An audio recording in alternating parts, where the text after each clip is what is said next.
Welcome to the Abundant Life Podcast, bringing you encouragement and challenging believers to spiritual change and growth by applying biblical principles to everyday life.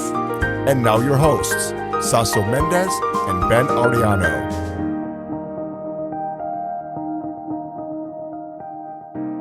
Welcome, everybody, to the Abundant Life Podcast. This is episode number 70. Yeah, 70 episodes in the books. Wow. I'm good. It's a lot. I'm here with my good friend and faithful servant in the faith, Saso Mendez. Hello, hello. What's up, brother? How you doing? Good. How are you? And today we've got a special guest with us once again. I feel like this is a trend. We're interviewing a lot of people. But today we have Kristi. With a K. Welcome. With a K and two eyes. Special K. Yeah. Oh, Yeah. What has two eyes and can't see? me. Kristi. All right. I wear contacts. Oh, yeah, me too. I don't wear them, but yeah, I need them. This is Saso, by the way. Oh, hey. Yeah, You were Charles. I thought it was yeah. Charles. Chaso, where are you at? That's Ben. Yeah, Ben, BJ, whatever. Beso. What? Oh, man. We get confused often. People confuse me for him, and we're often referred to what? as, Confuse you too. yes. That's what I'm saying. Yeah, Like, I know. Ben's like 5'10", I'm 5'5". I'm a couple of melanin shades Yeah, lighter. I'm you pretty know. dark. You know what I mean? So, I got a smile in the nighttime. But yeah, we typically get confused. Yeah, no. I think people are lazy. You know what I mean? Yeah, I might be able to. No, I don't see it. Sorry. They're like, oh, it's a Mexican. It's either Ben or Saso. 50-50 chance here. Or Charles, and Charles isn't Mexican, Yeah, Charles which is is funny. Mexican. Yeah. I think I might be a little bit like darker than you, you dark? like tan wise. Wow. Yeah. Oh, man. And I'm not Mexican or Hispanic or anything like that. Yeah, I need to get outside more. Yeah, Rebecca, no doubt. Rebecca's like a fluorescent bulb. You know, I got to tell her to cover up. Oh, man. Comes in handy to glow in the dark though. Yeah, I can't sleep at night. Like, get under the sheets, please. You get the little, I can't see. what do they call them? The little eye cover, whatever. Yeah. Razzie sleeps with A those. sleep mask. A sleep mask. Does he really? He does. I don't know. It's kind of weird because he has like blackout. I know. shades. It's dark in there. It's super dark, but he still wears them. I don't know. He takes them on vacation. He takes them everywhere he goes. I know my house. I want blackout, but Rebecca likes because the sun comes in. I wake up, and I prefer like it to be dark. But she's like, no, I like the light coming in. Yeah, we black out too. I don't like light. I can't sleep. Well, with she light. sleeps on her face and has the pillow over her head, so she can't see anything anyway. So I don't know what she means when she says I can't.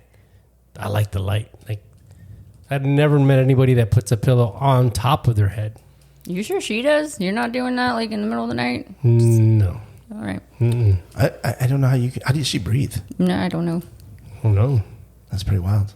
I mean, like, you have the massage beds and they have a hole in it, so you put your face in that. And that's actually that's pretty comfortable, actually. I didn't mind. I got a massage recently and it was pretty nice. I enjoyed it. And I could breathe. But if you're just, I don't know. I'm not claustrophobic, but I would definitely be claustrophobic with a pillow over my head. I'm not claustrophobic, but I don't know. I just feel like you're. But I prefer to put the pillow under my head. Yeah. You know what I mean? Like 99.9 people in the world. Right. She's the outlier for sure. So Taco Talk, we talk a little bit about food and maybe some things we've consumed this past week. Saso, you got anything good this week? I did have Matt's twice because Rebecca's not here, so hash browns, omelet with cheddar cheese, Yeah, dude. I do bacon like Matt's. chorizo. Yeah, we had Matt's as well. I think once did we do twice? No, we did once. We had Cracker Barrel once this week. Well, we had Matt's together right on Friday. Right. Oh, so since last Friday. Yeah, correct. we pre-mealed Correct. FTL, we had to get ready. And then Sunday. And Sunday, yeah. And then Saturday I had Cracker Barrel. That was pretty good too. Would you get Mama's pancakes? Mama's pancakes. Okay. Yeah, it's good. Good choice. Crunchy, I like them. Oh, a little crispy. You and can put nuts in there too. Did you know that? I think you told me one time. I have not done that yet. But you can get their syrup, which is 100%. Well, it's not 100% maple. I think it's cane sugar plus maple syrup. Okay. But it is real maple syrup. I'm kind of a syrup snob. That's why I like Matt's, because it's real syrup. Yeah. But It's from the tree in Vermont. Those pancakes at Matt's are pretty legit, though. I shouldn't have had it, but yeah, it was like I was so full. And I took a nap. You're supposed to walk after a meal. I just took a nap and right to my hips. It was terrible. Yeah, we did the same thing. Well, so what's Hyperglycemia.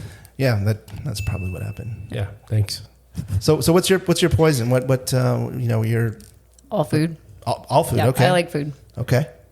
Anything particular, like a favorite, like if celebration, birthday, anniversary, hey, this is was Death row, last meal. that too. Man, it'd probably be steak if it was my last meal. Steak Okay, and potatoes. okay. I'm not a big sweets person. Like, not big on cakes and cupcakes and candy and all that. I would agree with that. You never have. But yeah, I'm definitely a steak and potatoes or meat and potatoes kind of person. So where are you getting steak at? Like what restaurant or is there a special place you go to for Denny's? Store. Oh, okay. So you cook your own, you make your own steak. You grill Yeah. it. Like how are we preparing this? I marinate it Ooh, okay. and then I put it in the oven. Okay. It's like a cliffhanger. Okay. I marinate it. Do you Oven. so do you sear it? Do you sear it prior to the oven, or do you just straight into the oven? No, because I probably shouldn't be using my grill because last time I left the propane on Oh, or that big tank. Yeah. So that wasn't great, but no, I used the Like the broiler? yeah, thank you. Broiler. yep. That yep, makes it good. Yep. Like, so what's your cut? Like what's your favorite cut of meat? Whatever's on sale. Like, Okay. I mean, The VIP fries price, like one day left. It's going to go bad. right. Starting to look a little green. Like, Yeah. I got a lot of mouths to feed. So, yeah. Pretty much. Like ribeye, but, you have no limitation here. What are you? You're going to steak 44. Yeah. What are you ordering? I can picture it in my head. Can't think of the name of it. It's the most tender cut of meat. I've only had it once in my life, though. The It's like filet mignon? Yes, thank you. Okay. With Yep. bacon wrap? Ew, no. Really? Bacon would ruin it. I like bacon, like crispy by itself, but not on. Not on your steak. No. They typically wrap it, right? I mean, it's because it's a little fillet, and they typically it's pretty thick, pretty fat. I don't care for filet mignon. It's a little too, there's no fat in it. It's a little bit lean. Yeah. Diane used to love that, and then I got her turned on to ribeye, and ribeye is just. It's like a pork steak. I love a pork steak. Well, it's just there's so much fat in it. It's marbled, and so it's just so juicy. It's so good. Oh. How can you chew that? Like, it's It just slimy. it I'm just- a texture person. I can't do It it. kind of just melts. Yeah, Rebecca cannot stand fat. No. She gives it to me, and I'm like, I cut it all off. Depends how it's prepared too. You know what I mean? Like it could be chewy fat, or it just. But if you cook it right, like it just. I feel like it's a challenge, though. Like, I'm going to win. Like, with the fat, I just keep chewing it and chewing it and chewing it. Like, we'll see what's up. Right. The Yeah. jaws hurt. You're like, it's still tasty. But I always say Texas Roadhouse, for the money, you can't beat it. Yeah. Yeah, Texas Roadhouse is good. Outback's pretty good.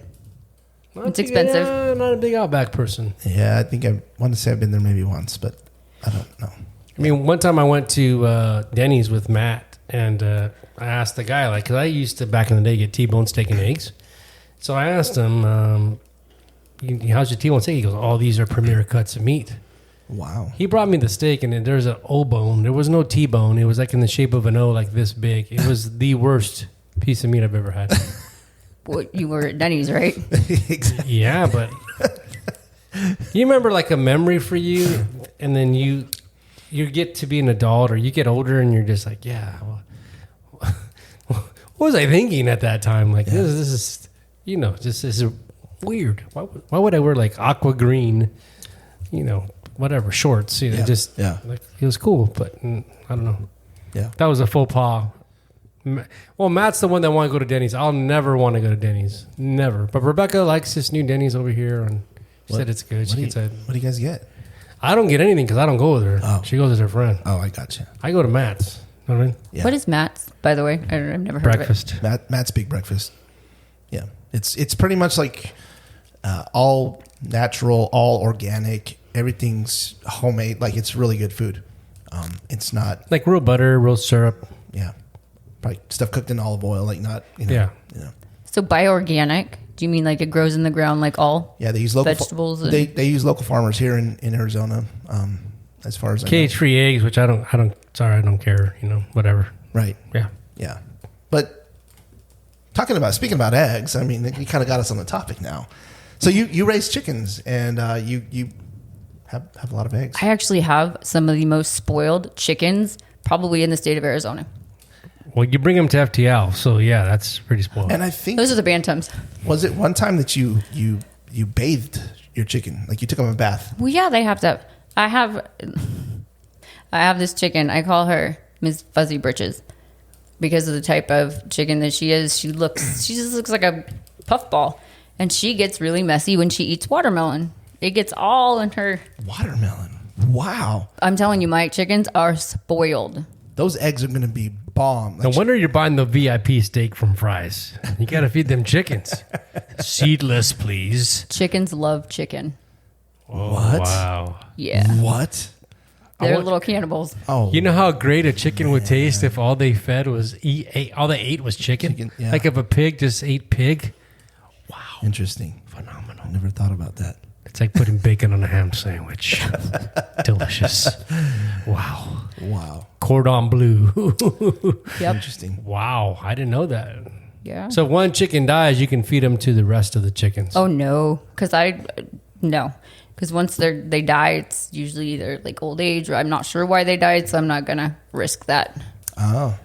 They have a Disease or something maybe. Or Yeah. something wrong with them. Well, one time at FTL, we had a lot of Don't kids. And so my son, my wife said, she paid him to come watch the kids. And he said, I walked in there and there's kids, a baby, and chickens. And like, what just happened right now? Like, what's going on? There was a hamster last time.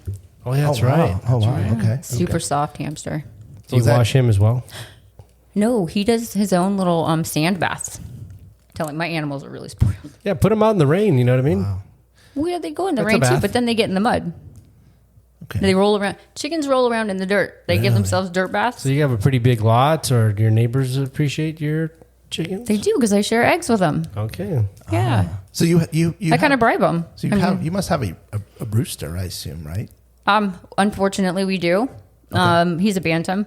His name is Bingo, and he doesn't know what time of day he's supposed to crow, and he lives inside because I live in the city limits, Right. so I can't have him outside. Okay. He's a nuisance.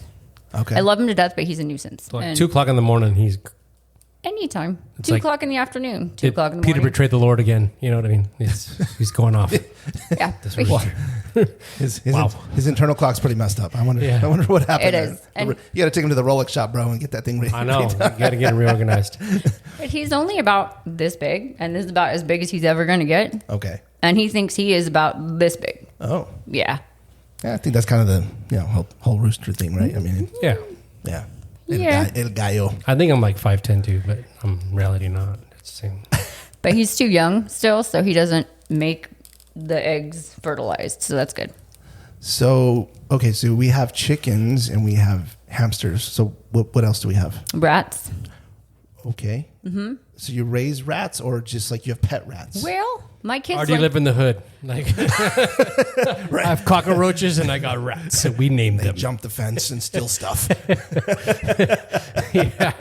Ratatouille. Ratatouille in Maryvale.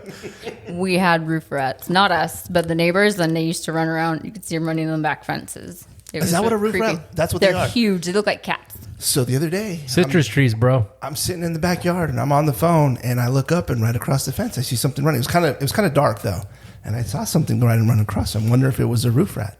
Could have been. We've had squirrels before. We have rabbits in the backyard. They just come. There's a bunch of rabbits in our neighborhood. They love citrus trees. yeah. Love them. Oh, yeah. Okay, so those are wild though. Those aren't like you bought those. No. and- So what happened was, okay. the second time I think I've said that already. Good stories.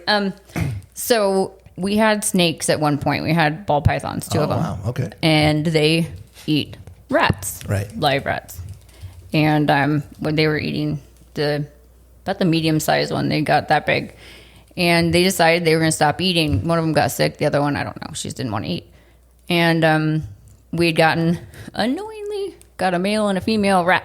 And when the snakes didn't eat them, they were together in the box. And then we had baby ratlets. I call them ratlets. Wow. Yeah. And so that's what started our my kids' breeding of the rats. Barry White, and bam, there you go. Strangers in the night. Whoa. Yeah. Yeah. My first. Oh no, that's Barry White. Sorry. Privacy. Do not disturb. So okay, so So that's where I learned about Dumbo rats versus like regular rats. Wow. What's a Dumbo rat? They look like Dumbo. You know Dumbo, the old movie? The floppy ears? Big ears. They're bigger in size and they have big ears. But And they're a that's for lot the snake? sweeter than the regular rats. They don't bite as So much. that's what you started producing was the Dumbo rats. Yeah, and we got rid of the snakes because I don't like snakes and I don't like feeding snakes. So you kept rats. but you kept the rats. Yeah. Now we have like a whole plantation of rats. I don't know what you call them. There's a ton of them. They live in different cages. We just had a litter that was born. They all died, so I felt really bad for the mom. The litter died? Yeah, so I actually bought her 3 baby rats that she took in as her own. Like adopted? So it is like Ratatouille. Yeah, pretty much. Pretty much, except they don't run around the house. So you don't sell the rats? I do. Okay, so you sell them to like David. Oh. Yeah, actually, he has bought a lot of our rats. Resurrection Reptiles. Wow. Okay. Giving you a shout out Oh here. wow. You didn't pay for a spot though. No spot. Not Kenaloo Air. It's all good. It's Yeah, all good. No. Yeah. Okay, so you kind of supply them, and you're closer than where he usually goes. Every once in a while. Okay. I have too many, like 20s and 30s of rats. And I'm like, hey, David, you want some Yeah, rats? one is too many for me, myself, personally. That's but- what my mom thinks. Yeah. But Okay, so we have ball python. So no more ball pythons. nope, got rid of those. I rats? bartered them, actually, for chickens. Okay. That's how I got chickens to begin with. I bartered. What is a snake worth? How many chickens is that? I ended up getting 5 chickens Okay. and a giant Flemish rabbit for 2 ball pythons. Some people do Bitcoin. We do pythons for like chickens. Okay. All right. I like it. Oh man. I like it. Okay, so we got a rabbit. Okay, so what else do we have? I have a dragon, and he has wings, so therefore I call him a dragon. Okay. He has a leash. He's a bearded dragon, Oh, but he has a bearded leash dragon. Oh, and gotcha. that has wings on it. Okay. Yeah, he's awesome. I thought that was funny when we went to Mexico and there were guys walking around with the bearded dragons and like people would walk up and they would pay for a picture with the. So do you do that? Do you take like photo booth with the bearded dragon? No, You just gotta, with my There's kids. a business opportunity. I'm just saying. yeah, Tempe Town Lake, and hey, I could just open up a petting walk, zoo. Just walk around with them. yeah, exactly. Have a petting zoo in my backyard. True. And I do have a corner lot, so it has a bigger backyard. Okay. The house is it's pretty small, but the backyard's a lot bigger. So do you have any like? I have dogs. Oh, okay. I was gonna say, do you have any normal animals like a dog? Yeah. Okay. 3 dogs. 3 dogs. Okay. Oh. No cats. No, they would be dead by now. What about just one animal at a time? Like Well, we got threes? one at a time. I know, but you have just 3 kept- dogs. Yeah. Well, we had one first, Lily, and then Lily needed a friend. So then we got Max, and then Lily died. So then Max needed a friend because he was sad. And then we got Rosie, and then there was my friend posted on Facebook about this litter of dogs that was going to be euthanized by the owner, taken out and shot, basically. And Sounds right. I saw how cute they were, and I was like, I'll take one. I wasn't allowed to have a lot of pets as a child, and rightly so. My brother and my dad were highly allergic, and I kept bringing home strays because I wanted to save them. So as an adult, I said I was going to get a lot of animals. That is a lot of animals. That's a lot. You know, I think I would, if I was raising animals, I think I would want to raise like a cow because, you know, you could get some beef out of that, you know, make some tacos or, you know, steak, brisket. I mean, I love brisket. Technically, I could eat the chickens, but they all have names, so I think there's a rule against that. You can't eat something. But they're still is a pet. producing eggs, so they Yeah. still have value. Yeah, they're an Yep. asset. They're an asset. They're not alive. That's why they do eggs, because they're like, don't kill me. I'm still doing it. Wow. I'm still giving you golden eggs. And I think you said I have that, a mouse too. Oh, a mouse. Long story. She's a singular mouse. She was nursing some baby mice that we got because instead of giving us baby rats for the mommy rat, they gave us baby mice. And so then we needed a mom to be the mice, and then the mice died, except for her. So now we have a pet mouse. What do you feed that? They have mouse food. Really? I know, like what? Yeah. So does the mouse Little like kind of seeds. hang out with the hamster? Do they chill? Like No. the rats? Can they all intermingle or do they? You gotta, No. Okay, you separate them. They're separated. Would they eat each other? The rats will eat the mice Oh, and probably the hamster. wow, The rats will eat the hamster? Yes. They're pretty big. wow, Our most of them are Dumbos, so they're huge. wow. Okay, That happens, it starts working. I was like prison, segregation. There's races, rats, the mice, the hamsters. Hamsters like to be alone, You though. know? join us Friday night at FTL. We will have rats this Friday. Yeah. No, I told the Would you kids, look at that? there's a kitchen and they can't bring the rats. They've tried. And I was like, no. Nope. I would love to see Denise jump up a little bit when she sees one. You know what I mean? Yeah, woo. Yeah. Oh man, it'd be like Ratatouille back there cooking, bro. He's making some. What is that? What's the dish that he made?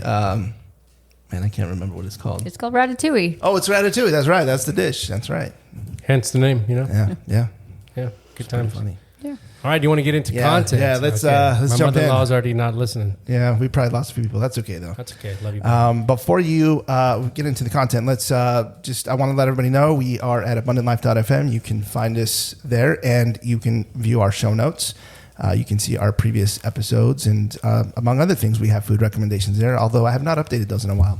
I think I need to get down there and update. There might even be some that aren't even open anymore. I don't know. And maybe some we need to add. Maybe some we need to remove. Graziano's. Yeah, I know. I miss Graziano's. Like I was pretty sad the other day. I was driving by because I was at Freddie's house, and I mean, I was just sad. I saw it's a pizzeria now, but Love you, Keith. I don't know. Dude added me on LinkedIn. Man, I'm sad. Funny. It was like a nostalgic place for us. Did you ever go to Graziano's? Nope. If you did, you would know. That was good. We're on social media. You can find us on Facebook and Instagram, and we are and YouTube. And so, if this episode has been a blessing to you, or is going to be a blessing, hopefully it's going to be a blessing to you. Would you just go ahead and hit that like button and subscribe so that you will be notified when we drop a new episode. Hi, my name is Nicole Mercado, co-founder of Canaloo Air. We are a Christian, family-owned HVAC and plumbing contractor specializing in residential and light commercial services. From AC maintenance, repair, and full system replacement to duct cleanings, we've got you covered. Our dedication to quality service comes through our use of highly skilled technicians, commitment to educate and empower our clients to make the best decision for their AC needs, and fair and competitive pricing. So give us a call today at 602-609-3480 or visit us online at canalooair.com. That's CANILU.com. And remember to stay cool with Canaloo. And I think that's it. So with that, Saso, I think you have our key verse. So Yes, we do. This is the old King James English, so forgive me if you don't roll with the King James. But the verse tonight that Kristi picked is, I can do all things through Christ, which strengtheneth me, found in Philippians 4:13. So, Kristi, we'll let you have the floor. And why does this verse, why is this verse so impactful to you or meaningful to you? Because that is basically this story of my life. About how God has given me strength and how he has rescued me from so many different times in my life where I shouldn't even be here today. But the biggest one was when I was in my addiction, and he pulled me out of addiction. But I guess I can go back to the beginning. Okay. Because back in the beginning, so I was born in the mid-'80s, we'll call it. I like it. Biological mom was 16. Biological dad was in his early 20s. And it was a really bad situation. I was not being taken care of. And I was passed around from family member to family member. There was abuse from my maternal grandfather. Mm-hmm. And by the age of 2, I was put up for adoption, which was a blessing. But, I don't know how much you guys know about bonding when you're a child or an infant. One of the biggest periods of time where you need to bond with your parents is between 6 months and 2 years old. And I didn't have that. Excuse me. And I didn't realize how important that was until obviously later on in life. But my parents were amazing that adopted me. Okay. Obviously. And was raised in a Christian home. I was raised with an older brother who was also adopted. And, it was church every Sunday, not optional. We'd go to Awana's. I was in Pioneer Girls, too. On Wednesdays. Chums and guards. Or Yes. I forgot about that one. We did that one, too. Sparky. That's, the Sparky, then you become a chum, then you become a guard. And then you go into... I forgot all those names. Sorry. Sometimes like a Rolodex, but... No, I love Rolodexes. You don't ever lose power on those. What's a Rolodex? I'm just kidding. I'm just kidding. I'm kidding. I was born in the 70s. Late 70s. Very late 70s. Mid to late. But I growing up, I never really felt like I fit in, like I belonged. I always had that piece of me that I felt like it was missing, and it wasn't Christ, because I accepted Christ into my life at 5-Day Club when I was 4 years old. And did you know at an early age that you were adopted? yes. Okay. My parents always told me. Okay. So I always knew. So you always knew. Mm-hmm. Okay. And I think and this is not, I think it was right that they told me 100%. Okay. I wouldn't have wanted it any other way. Okay. But the information that I wanted, they wanted me to wait till I was an adult to get, and I wanted it now, because that's how I roll. Right. But we'll get to that later on. But I went to like mission trips when I was in middle school. I was the epitome of a nerd. I had braces, glasses, neck gear, had like one really good friend, which is good because I just needed that one really good friend. And, I got made fun of for that. I got made fun of for being adopted. Mm-hmm.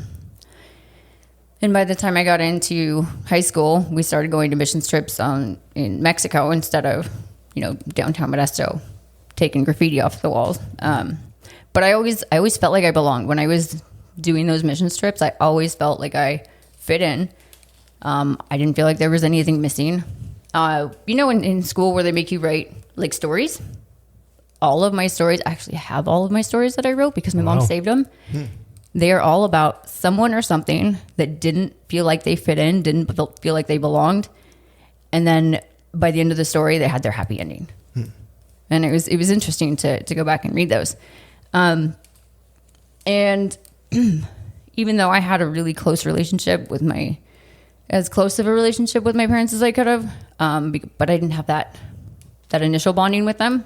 So it was a little more strained than I feel like it would have been if I was born from them. I don't know if that makes sense. Yeah. And I started working in high school, like 2 jobs while going to school. And I was in, track and cross country. And I always wanted to be out of the house. I wanted to be independent by myself. I didn't feel like I fit in, but yet I wanted to be alone. Yeah. Which didn't make sense. And then I had a pretty traumatic thing happen to me when I was 17. So growing up in a Christian home, there's like 3 major rules. One is you don't have sex before marriage. The second one is you don't get divorced. And the third one is you don't do drugs. Those are like the 3 main ones. And I had planned on, saving myself till marriage. We had that true love waits thing. I had a ring.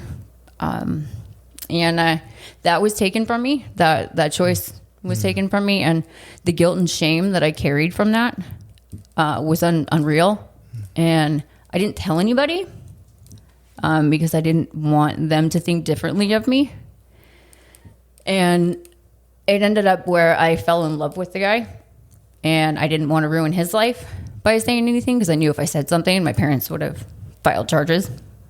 He was in his early 20s and I was 17. And so I did my best to run. I became an EMT at 18, started working EMS. We had a really bad call where 2 of the firefighters in our town were killed, or one was killed. The other one was severely injured. And I held a lot of guilt from that too. So I'm, 17, 18 years old, holding on to all of this guilt and shame and not wanting to talk about it. And thinking that people aren't going to understand. So I ended up joining the military to get out of our town. I joined the Navy first, and that didn't work out. So I got sent back home. And it wasn't because I couldn't hack it. It was a long story. But I ended up joining the Army afterwards, after working at the fire department. But I had such a low self-esteem I hated myself. I had such guilt and shame that I became this person that I didn't even recognize, in the sense of any guy that showed me attention, I was all for it. And most of the time it was really bad attention. It was negative, and I was being used because I was so naive still that I didn't understand.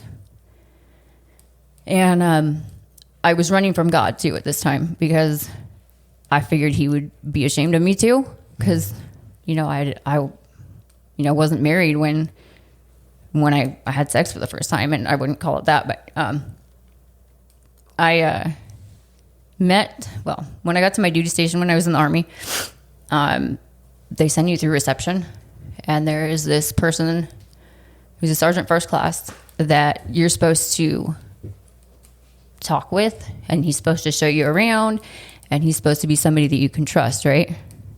Yeah, he wasn't.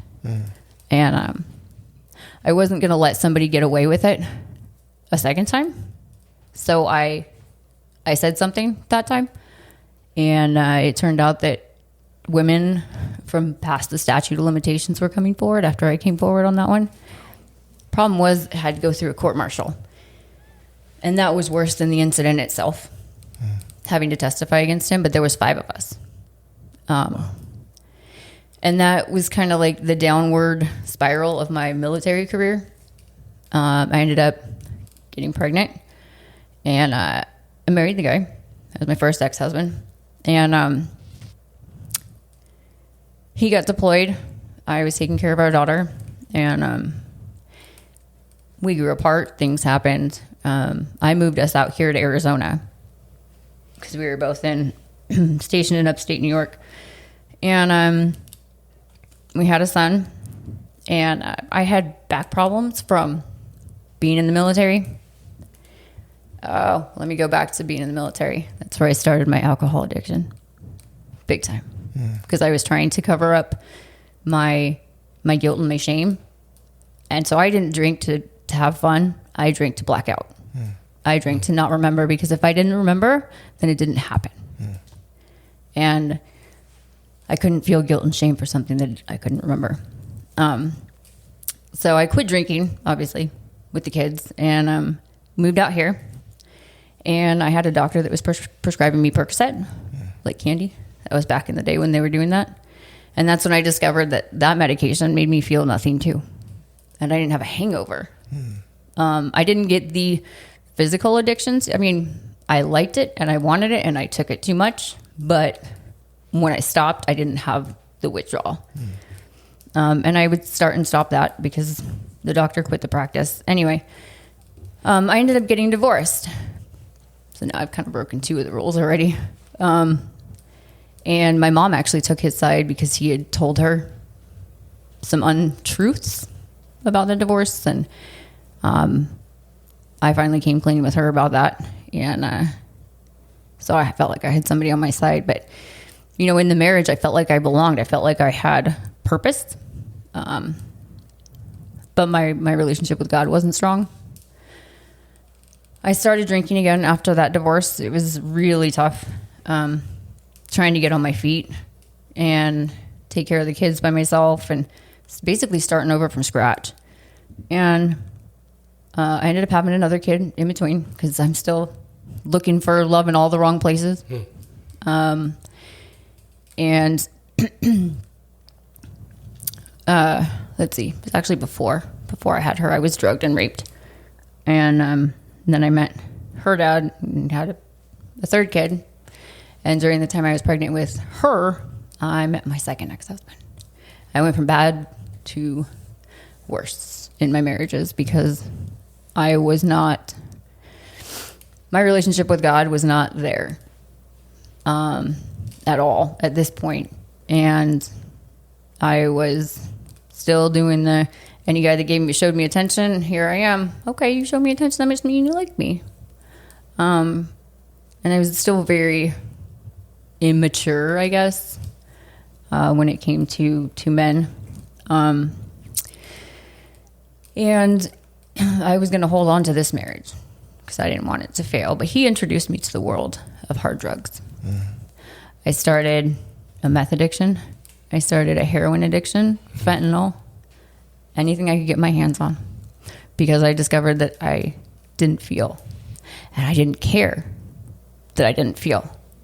And I didn't have those feelings of guilt and shame and hating myself at first. That came. But the relationship was abusive, mentally, emotionally, physically. This is the first time in my life I've had a gun put in my face, finger on the trigger. And it's funny, my life didn't flash before my eyes. My kids' lives did. And I was pregnant at the time, and he said, I hope you miscarry. It's the neighbor's baby. And I ended up miscarrying. And a lot of other really not great things happen. And I ended up taking him back because of that cycle of abuse. You know, you get the honeymoon phase, and then they tell you everything's going to be different, and they seem like it's going to be different, and it's never different. And it took me 2 kids later. Well, I was on my second pregnancy. So when I was pregnant with my youngest daughter, I finally had the courage to leave. He was already on his next relationship, or he at least was thinking about it. And then I was on my own again. And once again, I've had another failed marriage. Now I have a drug addiction that's on and off.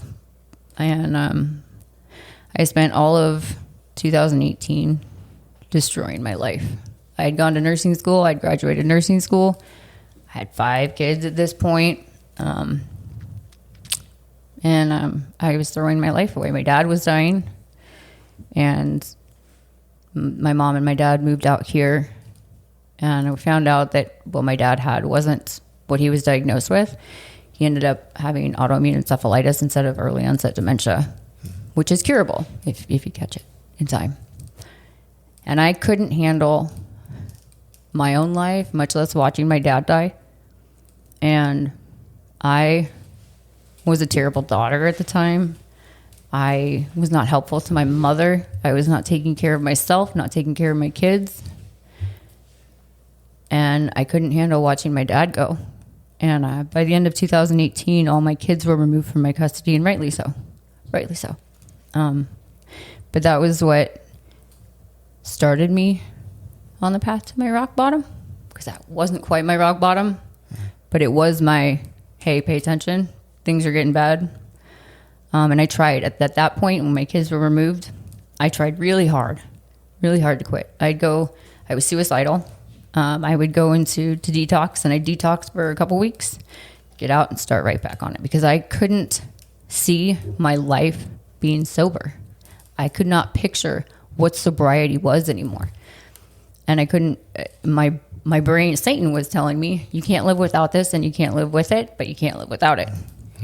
And I finally, fell flat on my face. I was like, God, you got to take this from me somehow. This is not what you want for my life.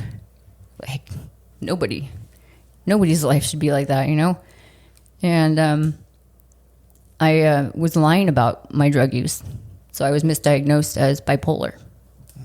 One of those things that you're not supposed to be diagnosed with any new mental health illnesses unless you're like a year clean. But I lied to them and was lying to everybody and telling them I didn't have a drug addiction. So my dad passed away 3 days before my birthday in 2019. I was high at his funeral, falling asleep in the front row with my mom. And I got the opportunity to hold my dad's hand when he passed away.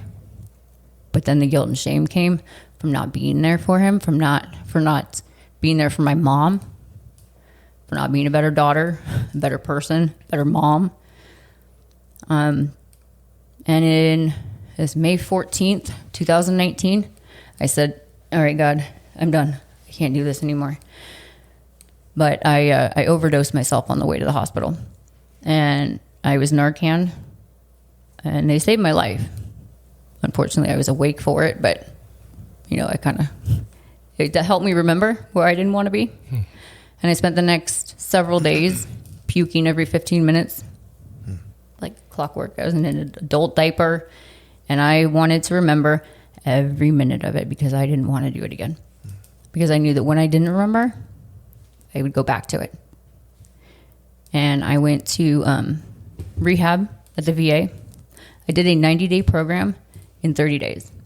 When I want to do something, I don't do it halfway, especially when I've asked God to help me do it. I'm all in. And the one thing that I asked God when I was in rehab, sorry. I asked, if he got me through it, I asked him to let me share my testimony to help other people that are in the same situation as me. Because at this point in rehab, I'm facing losing my kids permanently. I am facing homelessness because I don't have an income. I took a year off of work so that I wouldn't get in trouble. That didn't work. And I knew that when I got out of rehab, which once I did, I had a huge pile of shenanigans that I needed to get out of or work my way out of. And by shenanigans, I mean consequences for my sin. Because yes, God loves me, and yes, he is so merciful and faithful, but I also have consequences because he is a good father and he disciplines those he loves. Mm-hmm. And so I had to deal with those consequences, and there was a lot of them. Are you looking to apply God's truth in a practical way to your everyday life? Stay in the Fight is a weekday devotional written by Saso Mendez. This short 3-minute read looks at a verse of scripture and applies it to life in a very real and transparent way. Saso's blog-style writing is humorous, relatable, and a great way to align your thoughts with God's Word. Visit stayinthefight.online and subscribe to get notified by email when it releases each weekday. Stay in the Fight is a great way to keep God in your focus, and it's easy to share with others. That's stayinthefight.online. And at one point in 2020, I was facing severance. My first ex-husband was filing for severance of my rights. Okay, I might cry during this time, and it's not crying because I'm sad, but crying because God is so good and faithful. So February 10th of 2020, which is actually my birthday, I tried to kill myself because I didn't think I could do it anymore.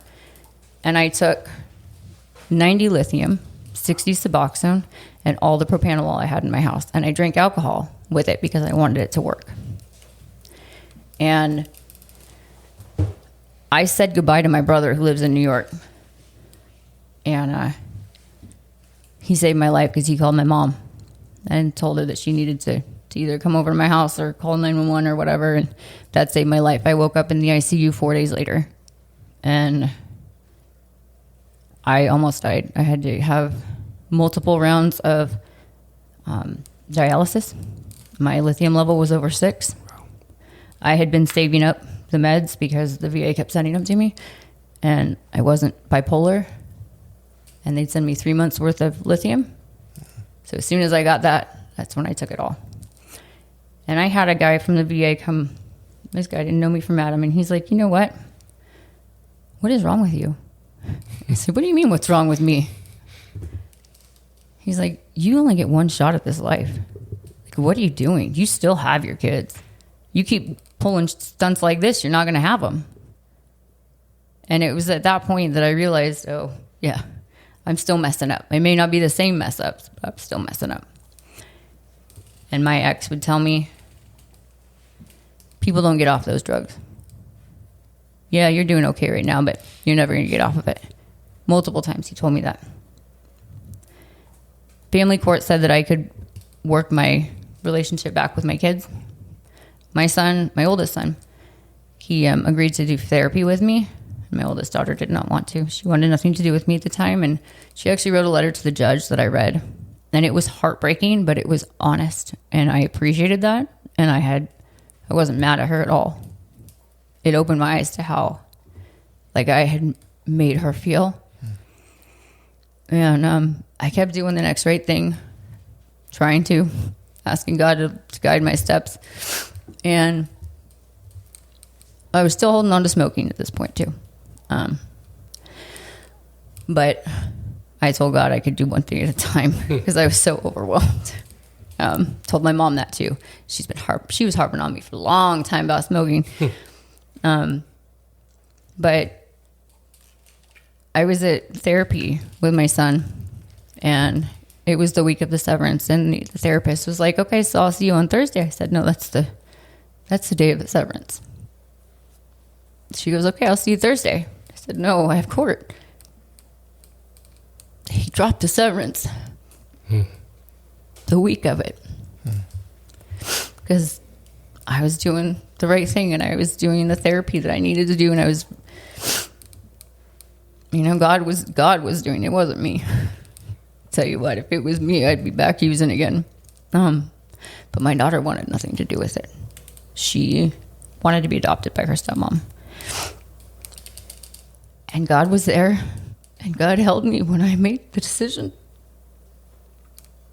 after lots of therapy and prayer, to voluntarily sign my rights away, because that was what she needed. So for the first time in my life, I made a truly selfless decision for somebody else. And it was the hardest decision I ever had to make. But God held me when I was sobbing, when I was signing those papers, thinking I was never going to have a relationship with her again.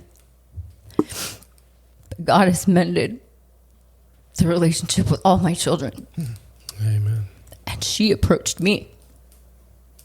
And we have a great relationship. In fact, I've been able to help her through a situation that she went through that was much like mine. But I wouldn't have been able to do that had I not followed what God wanted me to, and give her that freedom that she needed, from feeling like she would have to live with me if her dad died. And I went through 3 years of the program with the Board of Nursing. I was drug testing. It felt like I was drug testing every other day. But I kept doing it. In fact, I was testing more frequently than I had to, because I wanted to prove that I was doing the right thing and I wasn't going to use again. And God has just really blessed my life. And he's always been there. And I have had major, 1, 2, 3 or 4 major surgeries in the last 2 years. And I made sure that I was at my mom's house, and she had my meds, and I said, okay, you need to hide them from me. Make sure I can't find them. Not because I thought I was going to start taking them too much, but because I didn't want to tempt myself. And I just kept feeling like God was like, you still have stuff you need to give me. God has freed me from sexual immorality. He has freed me from smoking. He freed me from smoking cold turkey, because I was like, I tried for the better part of 10 years to quit. And I finally just fell on my face and said, God, I need you to take this from me, because I can't do it. And then I found 2 cigarettes in my backpack. I said, oh no. And I smashed them up and I threw them away. And I am more happy today. And I feel like I belong. I don't have that feeling of like I'm missing out on something, or I'm missing a part of me. And I don't need to date. I've been in the Word so much more. And I started doing service work and getting out of myself and helping other people and sharing the gospel with other people, sharing my testimony with other people. And it's been amazing just to see how God works, and how, looking back, how many times he truly saved my life. Yeah. Wow. Oh, going back to when I was 18, or the adoption paperwork. I was allowed to get it when I was 18, but I snuck through my dad's drawer when I was doing chores one day. And my parents warned me that I probably wouldn't be a good thing if I found my adopted family. I'm the oldest of 5 girls on both sides, and I have a relationship with one. And the other ones, they just fell away. So your mom, did you ever contact your biological mom, or? Yeah. And they did I met my biological father and a biological half sister. And that was that for that. They fell off everything. They don't talk to me. We were friends on Facebook for a while, and I was like, not worth it. I am still friends with 2 half sisters and my biological mother on Facebook, but biological mom doesn't talk to me. Wow. She is homeless though in Texas, so it would have been, had I not been adopted out, I probably would not have survived past 18. Wow. So they're living a lifestyle like pretty much how you were living at one point. Yep. Okay. Yep. But she's in a tent on the street. Wow. And the only reason I wasn't homeless was because my parents helped me out. Wow. And I just feel like the people we interview, how God throws out lifelines, even in our greatest trials and adversity. And even when you were just 2 years old, to have you adopted, knowing that he had plans for your life. And we don't always go the straight way right to the path he has for us. Yeah. But I think that's the beauty of Christianity, of being born again, is that God, just the moment that he got off the cross and he was resurrected, he not got off the cross, but he was buried, raised again, that he sought out Peter, the very man that betrayed him. Right. There was no grudges. He welcomed him back. And that's one of the greatest stories ever told, is a prodigal son, because that's what we are. Yeah. The moment we leave, we feel like, well, God's left me, or God doesn't want a relationship with me. And he's like, I never left. I've been here the whole time waiting for you to come back.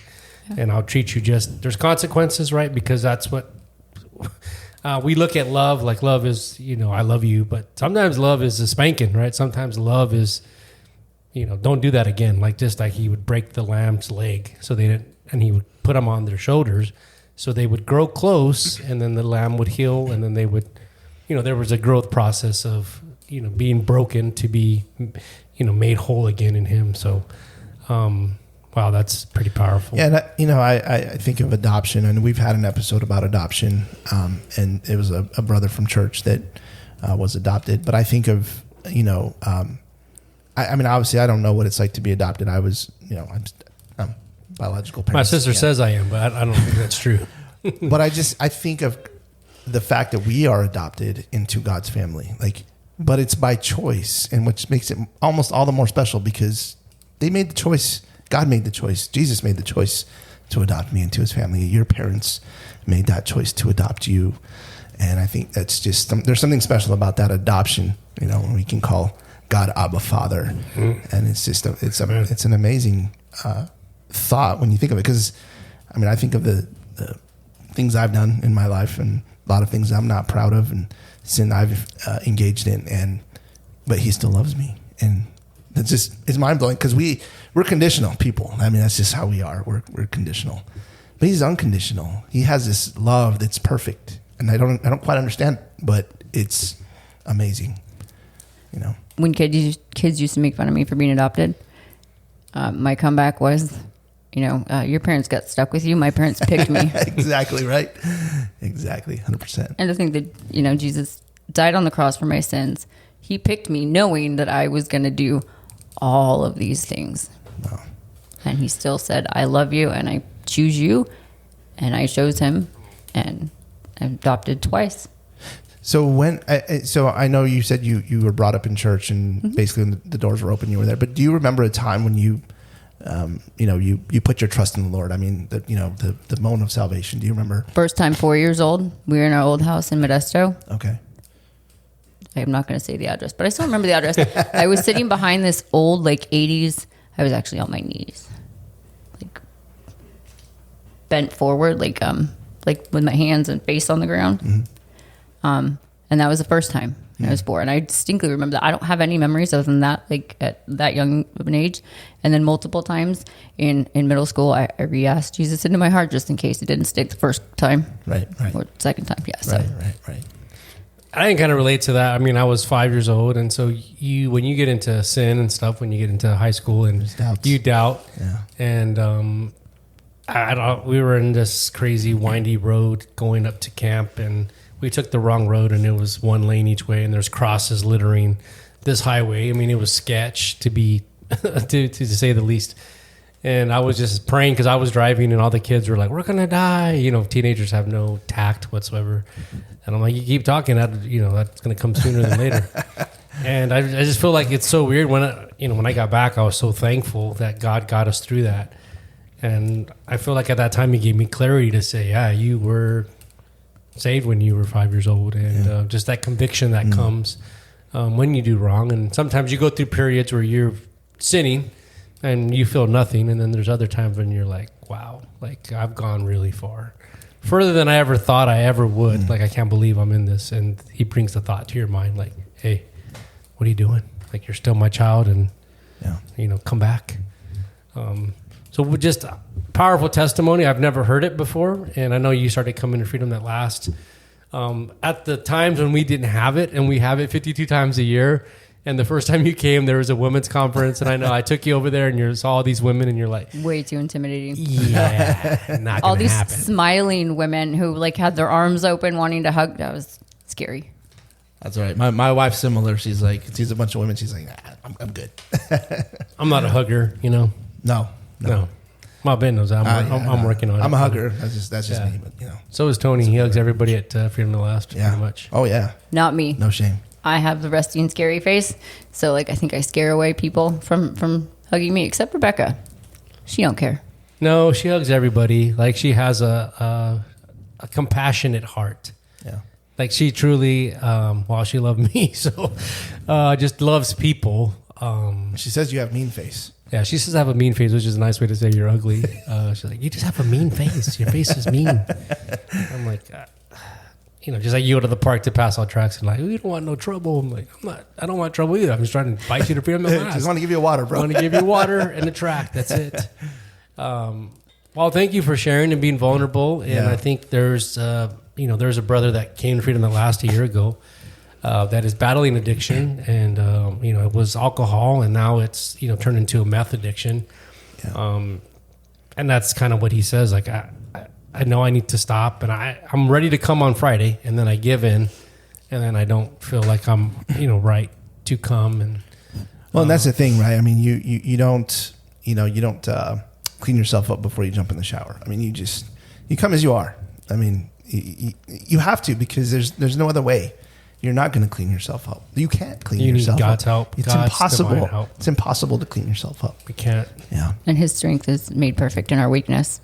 And those are the times where when I came naked and dirty and gross before God and just fell on my face and begged Him to free these addictions from me. That was when his work was, I can't think the words, but that's when He really really helped me out. Well, it's that humility, right? You're humbled, right? You come in humility, and I think that's plays off that verse. God gives grace to the humble. That, and I can do all things through Christ, because he's talking about being humble. He knows how to be abundant and not but it's that humility, and that's how you have strength, because you come to the Lord humbly, and He gives you that strength. It's not done in your own power, and that verse is misconstrued wildly through, like Tim Tebow, through sports. It's written. I threw a 60-yard spiral. Yeah, that's not what I'll never do that.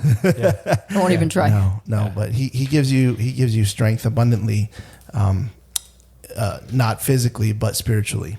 When I think of that verse, I think emotionally. of He gives us things abundantly to do right. Yeah. Right. That He gives us the strength to do what He's called us to do. That even though we live in this world where there's temptation everywhere, it's not beyond His help, His divine help to help us, like we learned in Freedom the last couple weeks ago. Divine help to help us. Like, I'll give you whatever you need to. Greater is He that is in you than he that is in the world. Where sin did abound, grace did much more abound. Yeah. I'm giving you that grace that exceeds the sin level. Just put your feet down and trust in me. And I think so many times we flail, and I'll tell you this story because I like to tell stories, but we were at Golfland back in the day, and I wasn't a great swimmer, but I could swim, and we came down the slides, and my buddy was drowning, and I was like, he was really like, he was going under, and I just got so mad at him. I'm like, stand up. And so he stood up, and he's like coughing everywhere, and I didn't realize it wasn't that deep. I'm like, you're an idiot. He's like, I could have died. And I said, well, then stand up. Like, what's wrong with you? And many times that's where, like this picture we have here, that God's reaching out to us, and we're trying to do it on our own, and we're failing. And He just says, just come unto me, right? All you that labor and heavy laden, and I will give you rest. Take my yoke upon you. Just powerful verses, and I'm just so grateful that He is a loving God and that He's restored you. I love what you said about do the next right thing. I love that because it's that life of obedience, and it's it's one step at a time. And God, the word says that, God blesses you with new mercies every morning. And he has that a grace that's abounding. But it's that next step, that next right step. What's next? The next right step. Because it can be overwhelming sometimes, trying to have it all together. And, I know when I first started going to the church, I looked at all these people and, they're dressed really nice. They have really nice smiles, just a bunch of pretty people. And I'm thinking to myself, man, I'm the only sinner in this room. And I'm not kidding. That's literally what I was thinking. I was like, man, I'm this dirty sinner. And look at all these nice people. And you soon find out that, they're just as dirty as you are. But, dirtier. Thank God. So, but it's just those new mercies every day that God meets you with. And it's amazing how he does that. He meets you right where you are. You just have to come humbly to him. You just surrender to him. And that's all it is. And the Lord looks at the heart. Thank God. Amen, right? Yep. Well, it also says people judge our outside. Yeah. Sorry about that. Yeah. Sorry about the face. That's what you gave me. I'm fearfully and wonderfully made. So That's right. Don't blame me. Praise the Lord. I had nothing to do with this. Amen. Yeah. Yep. So any parting? Go ahead, Ben. I'm sorry. Yeah. No. Yeah. Any parting wisdom? If there's somebody out there, if you could talk to yourself, looking back and say, give yourself some wisdom when you were, 18, 17, what would be like? What would you say? What would you tell yourself? God works all things together for the good of those who love him and are called according to his purpose, and to not give up, because God doesn't give up on you, and that you are worth it. You are unique, and you do only get one shot at this life. And God's going to be there for you no matter what. You just turn to him and you follow after him, and you can get through it. It's going to be hard. Yep. It's going to be very hard at times. Yeah. And that's okay. He promises that we're going to have tribulation. Yeah. But he also promises that if he's going to give us a way of escape, like when we are tempted. Right. Amen. It's but for a short moment, right? Yeah. Compared to eternity. 100%. This too shall pass. Yeah. Amen. Amen. I'm already going to be 50. I'm not fast. I'm not quite there yet. I'm trailing. It's mid-70s over here. Yeah, mid-70s over here. Sorry. All right. Well, we really appreciate you coming on the show, Kristi, and sharing that. That was pretty heavy, but I really think that God's going to use this to, Amen. To reach somebody that's maybe having some similar experiences that you are, ready to give up, and to give hope, because that's really what it comes down to. I've talked about this on the show before. I had a business partner who fell into alcoholism, and without going into the whole story, he ended up committing suicide because he lost that hope, and it's so sad. But I hope that this podcast episode will help somebody that's out there, or if you're listening and you know somebody that's dealing with some of these types of issues and just feeling hopeless, like share this message with them. That's kind of the whole reason we're doing this podcast. It's the purpose of it. We're definitely not in it for the money, because we're definitely not Joe Rogan, but please share it out there. And thank you. Thank you for having me. I appreciate it. Thank you for coming. And thank you, everybody. Please subscribe, and we'll see you in the next episode. Bye for now. Bye-bye. Bye. Thank you for listening to the Abundant Life Podcast. We pray you were blessed by today's episode. Please visit us online at abundantlife.fm. Until next time, may God bless you.